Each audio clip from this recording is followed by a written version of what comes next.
Hi అండి. ఈరోజు నేను మీకు మా మావయ్య వాళ్ళ ఫామ్ చూపిస్తాను. యాక్చువల్లీ నేను మా మావయ్యని బాగా ఏడిపిస్తాను, ఎందుకంటే ఇందులో లేని మొక్క అంటూ ఉండదు. ప్రతిదీ వేస్తాడు, ఇంక్లూడింగ్ కర్బూజా కూడా, అండ్ కాటన్ ఉంటుంది కదా దూది, అది కూడా.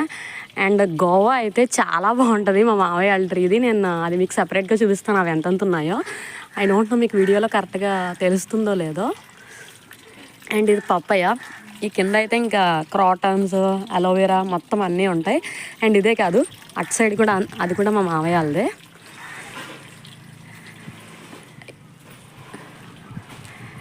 అండ్ వీళ్ళు మ్యాక్స్ ఇంటిలో వెజిటేబుల్సే యూస్ చేస్తారు, బయటవి ఎక్కువ యూస్ చేయరు. అండ్ ఇటంతా ఫ్లవర్ గార్డెను, అదంతా బాటిల్ గార్డెన్ ఉంటుంది కదా బీరకాయ, అది. అండ్ ఈ పొడుగు అంతా కూడా వాళ్ళదే, చివర ఎండింగ్ దాకా వాళ్ళదే. డ్రమ్ స్టిక్స్ అన్నీ కూడా ఉన్నాయి, మొత్తం ఆర్గానిక్.